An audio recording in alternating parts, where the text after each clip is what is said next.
Divorce is brutal. And when kids are involved, the war doesn't end with the paperwork.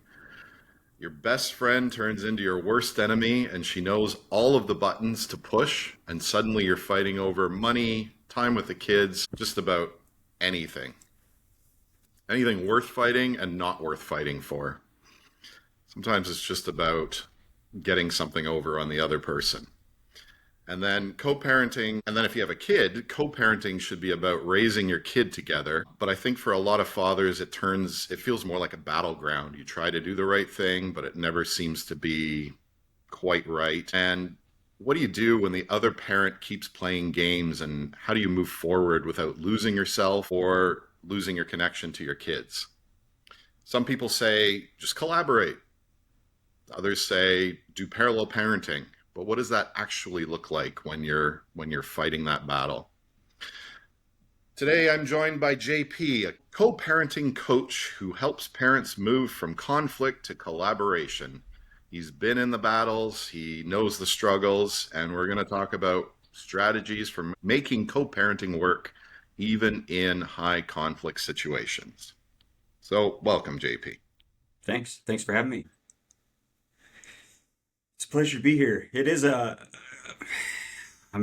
like to say that people do it effectively or that most people put the kids first but it's extremely difficult for people with hurt feelings to get through their hurt feelings and really prioritize moving forward and putting their kids first and sort of collaborating or compromising or, communicating is usually the hardest part of it. Your tagline, one of the things, well, like I just said, one of your tagline is conflict to collaboration. Mm-hmm. What does that journey look like for most fathers? It's,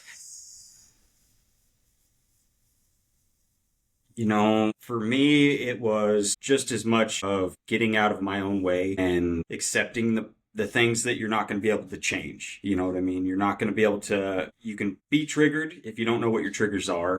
Because obviously you spent a long time with that person. They know how to push your buttons and you can push theirs and you can go back and forth and do those things that are high conflict. And in my situation, I was baby about most things and I'd get defensive, send something back that was, more of a reaction than a response. Then it would kind of go back and forth for a few days and then it would turn into a big fight or a big argument or whatever the case of that particular time was. And the more that I got out of the wanting to be involved in the conflict, the pushing the buttons, then the less I was instigating it or even, taking part of it, the less it was happening. It's same as anything else. If you're not giving them the reaction that they're looking for, they're going to stop looking for it.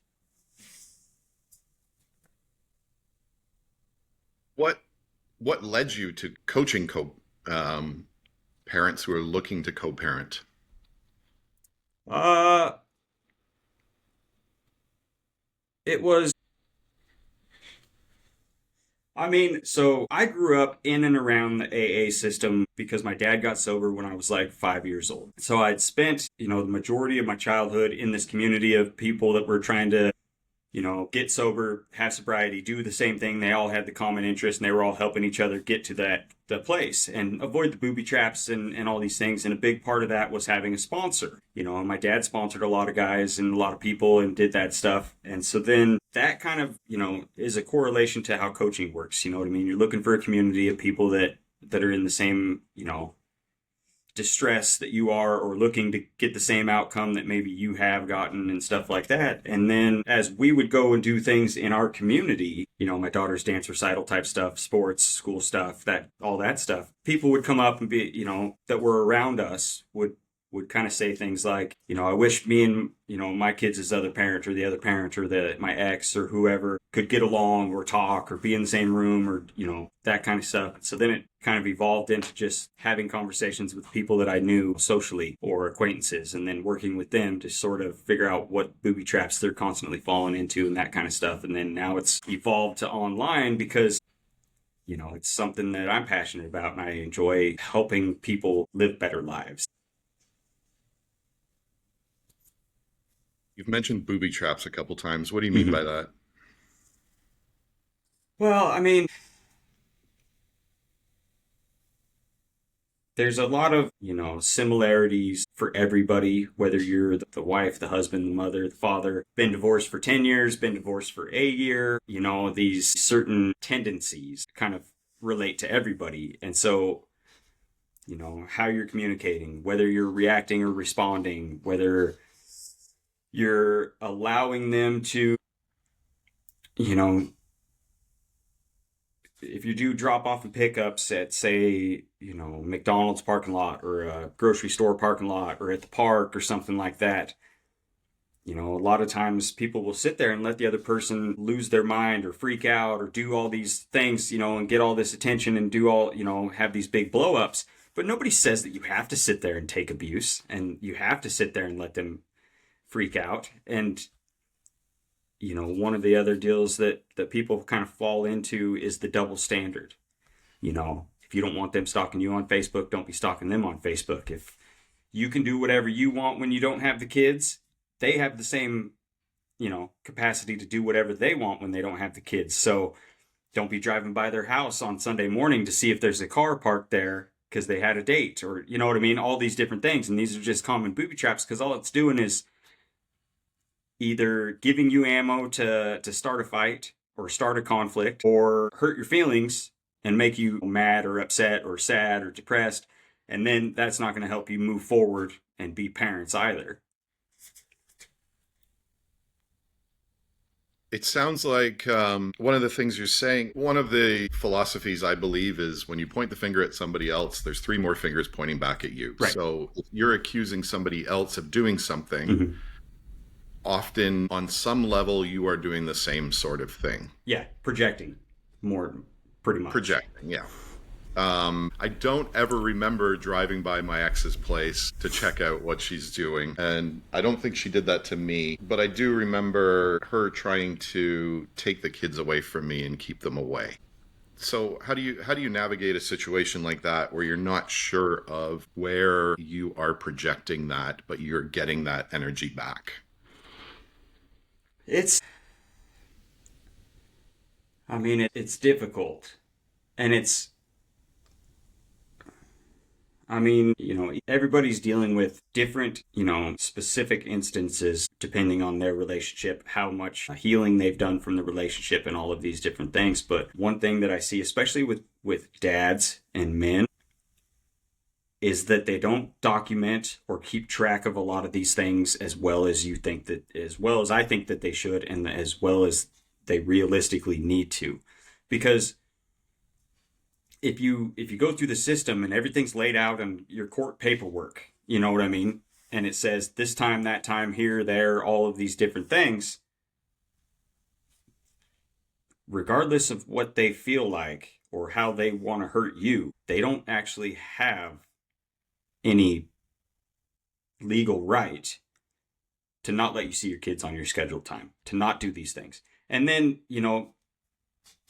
being better about, keeping communication in one kind of place if you're dealing with somebody that's high conflict, and keeping track of all of that stuff, all the shit that they say, all of the nasty things that, fights that they want to pick and all of these things, because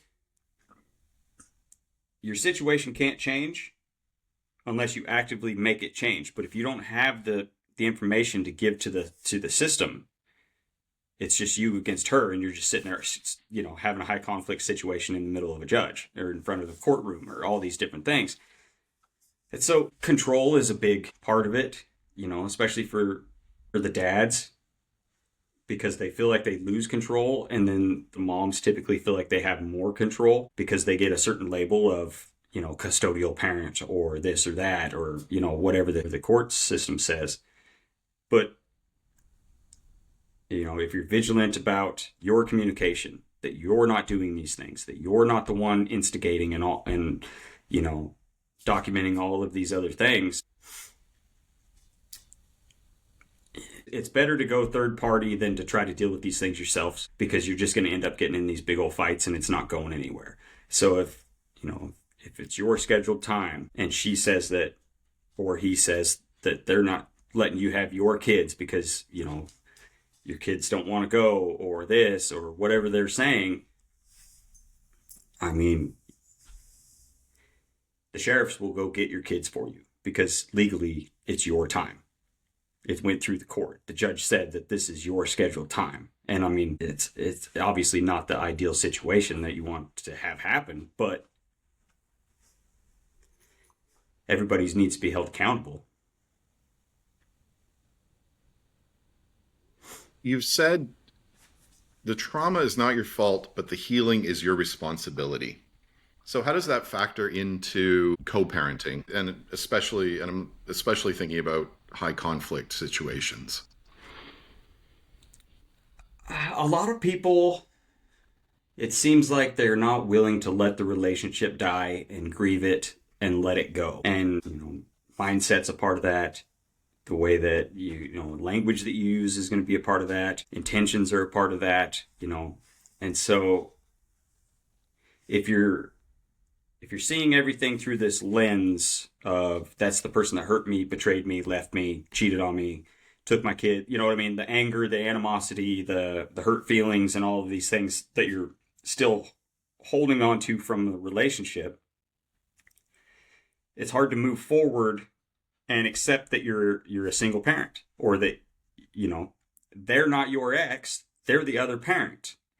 And if you're seeing everything and all your actions and interactions are seen through this, angered lens or hurt feelings lens because you won't let the relationship go and move forward, it makes it just makes it hard to move forward because you're not healing from the past. You're not, letting the past go, or, and then if you're unable to heal or let go of a lot of those feelings and emotions and let go of that relationship, you're carrying that into every relationship. So it's hard to think that you're going to get into a healthy relationship down the line if you're still pining over your kids' mother, especially because in many ways you're connected to that person for the rest of your life. You're going to have them in your orbit in one way or another forever. So if you're carrying all this baggage and all of this trauma and all of these feelings around with you, it's hard to be around them, have their names come up, or, your kids talk about them. And if you're still hurt feelings and all of these different things, in the co-parenting space, most kids think that they're 50% mom, 50% dad. So if you're still hurt by that person and like to talk shit about them in front of your kids are also taking the hits that you're swinging because they think they're half the other parent. And if you're bad-mouthing the other parent, you're essentially just sitting there bad-mouthing your kids. When I went through my divorce, I don't want to make excuses, but I'd never been through something like that before. Right. You mentioned healing a couple times. Healing to me is growth. Right. And you're healing and growing at the same time. And you've said the relationship is over and you need time to grieve it. Right. But I find growth in just about any form is really messy. Right. And I find that messiness can boil over, and maybe you do have a moment in front of your kids. How do you find the grace to allow yourself to grow and not boil over in front of your kids? Like that seems like such a tricky line to ride. It is hard. I mean, it is. I mean, one more thing, especially given that the other person is going to be waiting for you to screw up. So right. How do you kind of ride that line? It's a process, and it's hard, and it's, having the grace or having the, with yourself to understand, like, I'm not perfect, but am I doing better than I was yesterday? Am I trying harder than I was yesterday? And then you're gonna have freakouts or outbursts or, days where it's too much and all of these things, but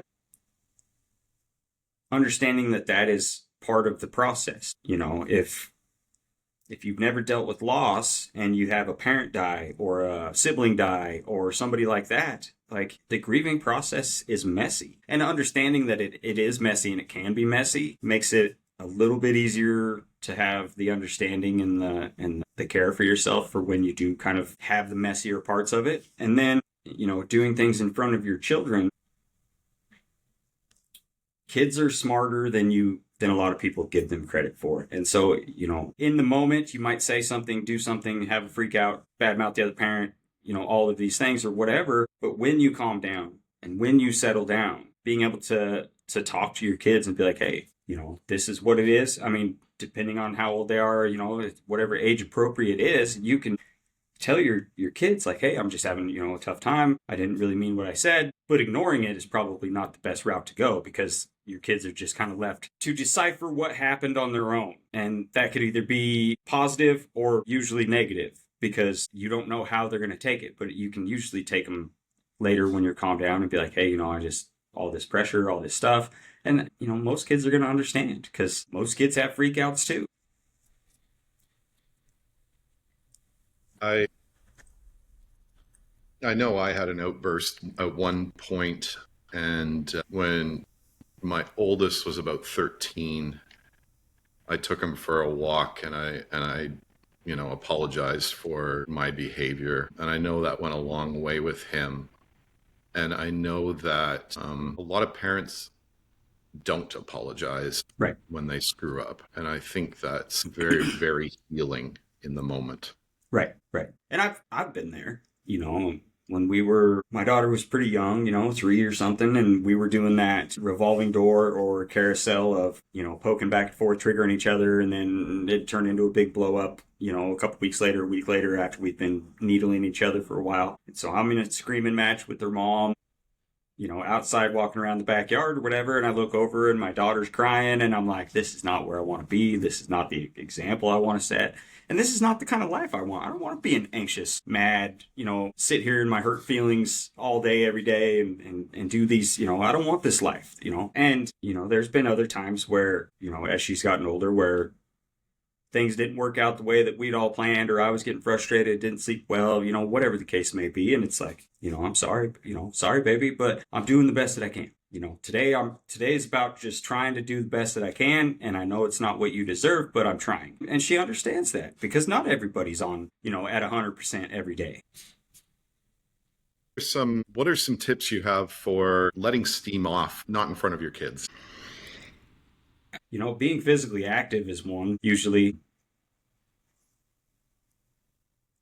I know that most guys are told and taught or conditioned to not talk about what's going on, speak, bottle it up. You're told to bottle it up or deal with it or just accept it and these kinds of things. But, I ended up, in my life, I have some really good friends who are also parents, and some of them are still married. Some of them never got married. Some of them are, whatever. And having somebody that you can talk to about the things that are going on, but also, the couple friends that I have that I can bounce ideas off of and do these things with, they're my friends, but they're not like my yes men. And so having somebody that is impartial to the situation, because obviously in the divorce process and the co-parenting, all of that stuff, my family and friends are in my corner telling me that she's the horrible person and everything's her fault, but also on her side, her family and friends are sitting there telling her that I'm the monster and everything's my fault. She's not doing anything wrong. And so, having an objective somebody, that you can talk to that'll be like, well, you are the problem, or you are being a baby, or this might be your fault is super helpful. But also just having people in your life that are okay just sitting and listening, or, you can vent to, or, I can call a couple of friends of mine and be like, hey man, I'm having a hard time, I'm having a hard day. I'm about ready to lose it. And they're like, well, let me grab a couple fish poles. We'll go fishing, and you can find ways to detach. Now, I live in a super rural area, and so it's easy for me to detach from people, which helps me a tremendous amount when I feel overwhelmed or stressed and that kind of stuff. I can go clear my head, be with my thoughts, and not have to interact if I don't want to. So like having a coach is a good idea. Yeah. I mean, a coach, therapist, a mentor, anybody that you trust enough to be, that somebody that you can trust that can give you good advice or a good ear, or that's not necessarily involved in the situation, that's going to tell you what you want to hear, for sure.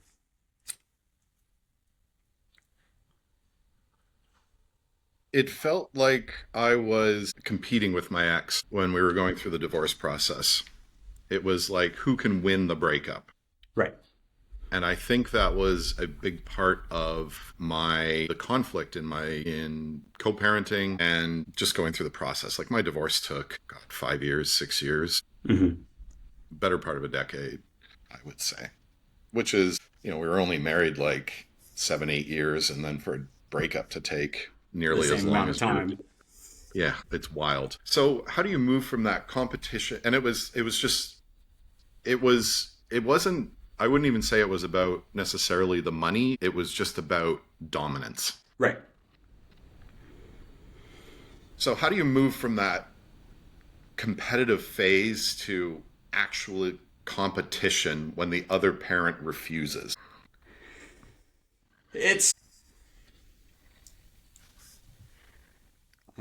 one of those things where you only have so much control over what is the situation that's going on, right? Like you can only really control yourself in the way that you approach the situation or handle the situation or go about it. But if you don't, fall into the trap of the competition of I got to one up you, I need to take this. Da, da, da, da, da. Now it's not to say that you should get railroaded and lose everything or give all your money away or anything like that, but if you don't, you know, if you can not do it on your side, or at least control the competitiveness and figure out what actually is important to you, what outcome you actually want other than the outcome that's going to hurt them most, right? Once you get through that, even if the other person still wants to do this competitive stuff, if you don't let them bait you into these situations, sooner or later they're going to quit trying. Same as picking fights. If you don't allow the fight to happen, they're going to stop looking for a fight because they're never getting it. And if they're constantly trying to get you to engage in this competitive back and forth, and you're just clear, precise, and intentional with all of your connections and your communication, then it's hard for them to get that because they're not getting what they're not getting you on the hook. They're not reeling you in with these bait traps, which in my situation for a long time, probably close to a year, I mean, most of my communication from my side was one word answers. Are you getting her today? What time are you picking her up? Da, da, da, da, da. Whatever the questions were, it would be like, yeah, okay, 5. And it no more than information than I needed to send because it didn't give them any ammunition to come back and say something else. You know what I mean? That sounds like gray rocking. I mean, it kept me from poking and, engaging in situations I didn't necessarily need to be in. If you don't know, not you, but anybody listening, gray rocking is the act of not responding emotionally to somebody else. So Right. and it's way harder than it sounds, but It it is. basically, they're throwing out all kinds of hooks, but it's the act of not responding to those hooks. So they say something like, you're always late, Mm-hmm. you're a terrible dad. Can you drop the kids off on time today for a Right. change? And you go, I'm going to drop the kids off on time. See you then. Right. Right. Or So you're just, taking out all the emotions and you're only responding with the absolute minimum facts. right. And it's extremely hard and it takes a long time, but it also, if you have somebody that's really in the habit of baiting you or wants those reactions for a fair amount of time, it's going to upset them every time that you do it because they're not getting what they want. And so like that's the other part to be careful with because can you pick the kids up on time this, are you going to be on time this time because you're always late, blah blah blah blah blah, and you just send, yeah, I'll be on time. And if they're not getting what they think or wanted to get, another response is probably going to come that's going to say something that has nothing to do with picking them up because you didn't give them the reaction that they were looking for sometimes. So you got to, be intentional and know that, that might come, around the corner, or they stew on it for a bit and then they try to do it in person when you're dropping the kids off or picking the kids up, because they're going to be mad that you didn't give them the reaction that they were hoping for. So what do you do to unhook from those or ignore those hooks? I had a journal, like one of the 3x5 memo pad deals that I carried on me all the time, and I just had it in my pocket with my wallet and a pen. I would get a text, and I would, my anxiety, nervous system would go into high wire because it's, that was my natural response. And I would instantly get defensive or irritated or, why is she texting me in the middle of the day? I'm at work or whatever. Why is this, what is she even trying to get out of this question or whatever? And so I had to train myself to stop reacting to all of these questions or stop reacting to all the communication, train myself to responding to everything instead. I had to carry around a little notebook, and I would write down in the notebook what I was going to respond in the heat of the moment with my, all of my emotions going. And then I would put it back in my pocket. And then an hour later, a couple hours later, the next day sometimes, when my body, mind, and everything was back leveled out, then I would read what I was going to send back. And, 9 times out of 10, I'm like, what the fuck are you going to send that for? And then I would actually send whatever response was needed for that message. Now, that worked for things that were not important. If a response is needed, obviously you need to respond if it's a time sensitive kind of thing. But if it's not, like, that's how I broke myself out of getting baited or, even if, and it wasn't even necessarily always being baited. It was the fact that if my phone went off, regardless if it was her calling or texting, if my phone vibrated at any point in the day, I just assumed it was her. I would go into hyperstate. My nervous system, adrenaline would go up. I'd instantly be in a shitty mood.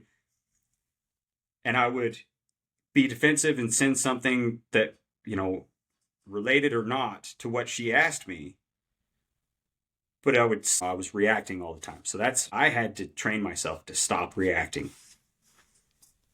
I'm not laughing at you. I'm laughing at myself because I see myself in what you're saying. And I used to throw my phone right whenever I got a text. And I was careful about it. At least I threw it on the couch. So it didn't smash or anything. But and it was, man, it's hard.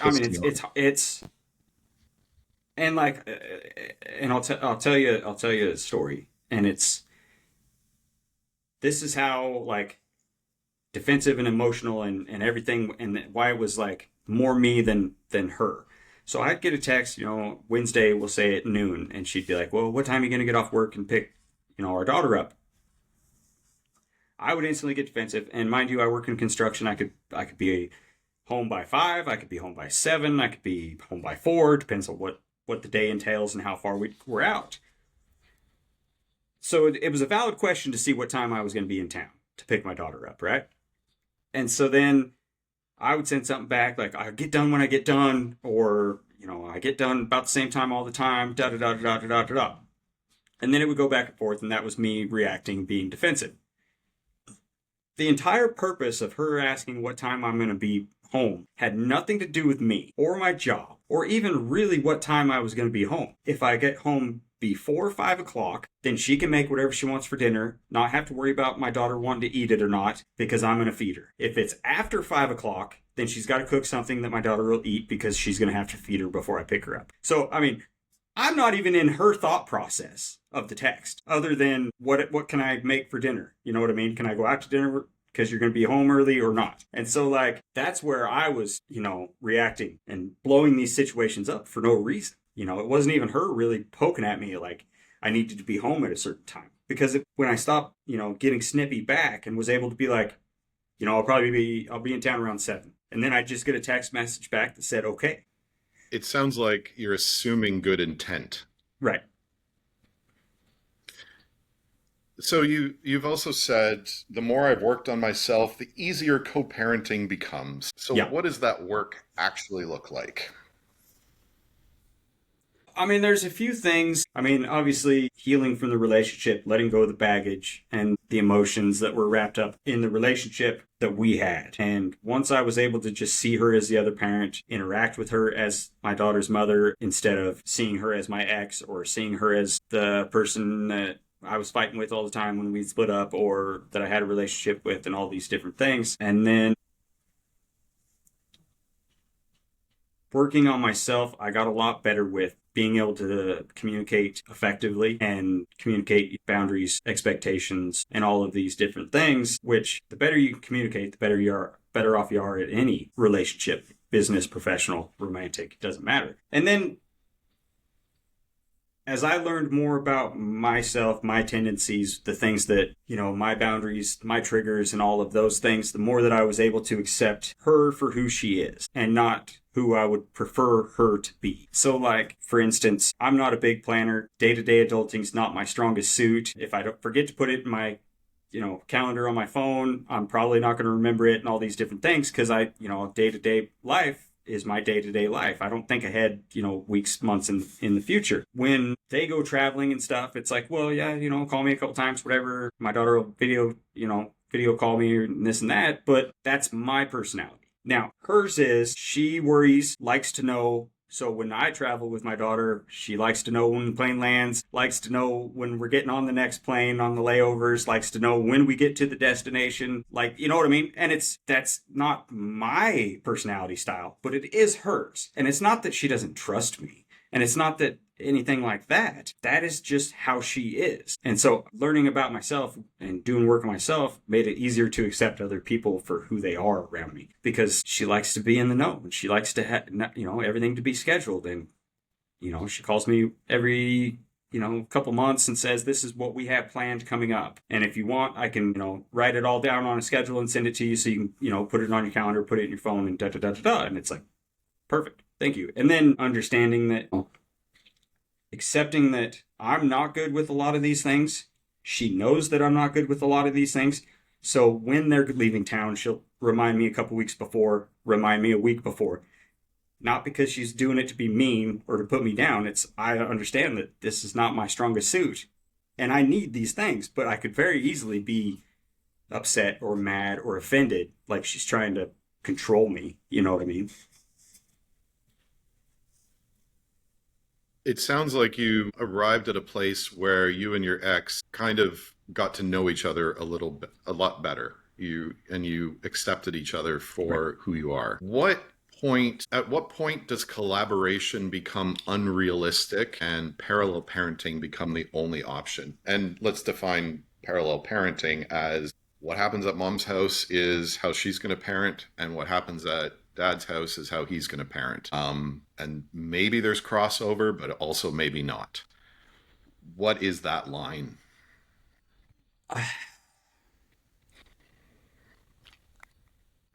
I personally, I mean, I guess parallel parenting can work in certain situations for certain people, but I would not say that that would be my preferred way of doing it and or what I would recommend for a lot of people. And I understand like some people have to, but I'm an adult. My daughter's mother is an adult. We can sit and communicate what the best way to raise our daughter is, right? So now I've gotten lucky because, the value system, the morals, the way that we were both raised is very similar, the parenting styles, the disciplinary styles and all these things. So we haven't had a lot of, headbutts or conflict, sorting some of these things out. But when you run into teenagers who are trying to be adults and trying to find their identities and stuff like that, if you have a super structured dad's house, but a mom who's loosey goosey and lets everything go, or vice versa, whose house do you think they're going to try to stay at the most because they don't have any rules, don't have any responsibilities, and are allowed to do whatever they want? And I think that's a very dangerous game for kids, but also for the other parent, because the kid obviously is going to go to the place where they can do whatever they want. I mean, I was a high schooler. Everybody wants to be independent when they're teenagers. But setting boundaries and having the same responsibilities. Now, you don't have to have the exact same everything at both places, but having the same sorts of responsibilities at both houses. Keep your room clean. You clean your room. I'm not doing it for you. Help with the laundry. If the food's relatively similar or pretty much the same, you know what I mean? Like we have it to where, if my daughter's grounded at mom's house, she's grounded at dad's house. If she can't have her tablet at mom's house, she can't have it at dad's house, and vice versa. Responsibilities are pretty much the same. Now it's, my house is different. So, maybe she doesn't take out the garbage here because she can't reach the gate latch, but she takes the garbage out at mom's house because that's one of her chores. So she helps me with the laundry here, stuff like that, or does the dishes, dries dishes, this and that, da, da, da, da, da. And so being adults and being able to communicate to sort of set both houses up to at least a similar kind of a situation, is more ideal.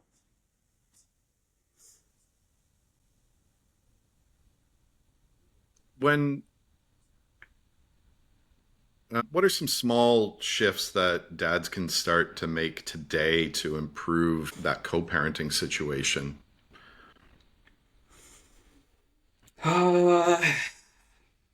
Empathy, empathizing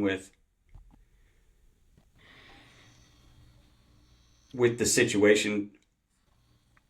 I would say accepting, having acceptance for the way that the situation or the way that your life is, and then moving forward once you can accept it. You know what I mean? I see a lot of the guys that are holding on to so much anger over child support when that's nothing, that you can't do anything about it. But you're spending all of your time worrying about it and being mad at the other person that they got what they got, or that you have to pay them, or, you know what I mean? Like once you can, if you accept the fact that it's just, you're paying child support and this is what it is, you know what I mean? Or you can be mad at the other person because that's what it is. And so like accepting these little things that are making it impossible for you to communicate very well, or that you're seeing everything through like anger or resentment, because if you can't change it, then you're worrying about something that doesn't matter. You know what I mean? You're spending so much time and energy and, mental anguish being mad about something that you have no control over. And hating the other person and being, mad or mean to the other person isn't going to make the child support payments go away. I found looking underneath at what I'm angry about helps. So I was angry about child support, but it was because somebody else was giving me a role of being basically an ATM. They were taking away my dad job and replacing me as an ATM. And that made me angry for a long time. And I found, and this is again one of those things that's way easier said than done, but it was it was really funny. I let go of that. This took a lot of work and a lot of time to get here, but once I let go of that anger, I found it was almost like the hand of God reached out and made everything equal. Right. There was like, I'm dead even with what I would have had. And so is she. Right. So is my ex. And there was no need for me to feel that anger or go after that, or chase a retribution. Right. Right. So if you're able to let go of that, find life rewards you. Mm-hmm. Well, if you're in a pessimistic, upset, angry space, emotionally, mentally, and that's how you're approaching everything in your life, because it's it's all consuming. I mean, a lot of guys feel like they're paying their ex-wives to babysit their kids on the time that they don't get to have their kids, but they didn't choose to not have their kids. You know what I mean? And it's this weird vicious circle, and they get kind of wrapped in that. And there's nothing, it's out of your control. And it's okay. And I'm not saying that, being upset about it's not valid, or that, you don't have a right to be mad about it. But when it's all consuming, you're closing yourself off to every other opportunity, every other connection, every other, you know what I mean? If you're going to work every day and you're in a bad mood and you're picking fights or arguing with the people that you work with, you're probably going to get passed up for every promotion down the line. You know what I mean? Like it's hard to move forward when you're in that sort of, place. But I'm a firm believer, like what you just said. If you allow the universe to reward you, it will. But it's not going to reward somebody that's angry or manipulative or hurtful. It's just not the way it works. Every person that was in the right place at the right time was open to being or accepting of what that right place, right time kind of deal is. And if you're not in a good place, you're not able to be receptive to those sorts of things. So speaking of getting to the right place, I find anytime you go through something difficult, there's a reward you get from it. So what are you grateful for having gone through your journey? Um, that it that I had been using my childhood as a crutch, like the baggage and a lot of stuff from my childhood as a crutch to allow behaviors to hide from the world, whether it be numbing myself with alcohol or, numbing myself or not having to be in reality because I worked all the time, essentially was addicted to work and didn't have to socialize. And that was my crutch. So I was constantly using this crutch.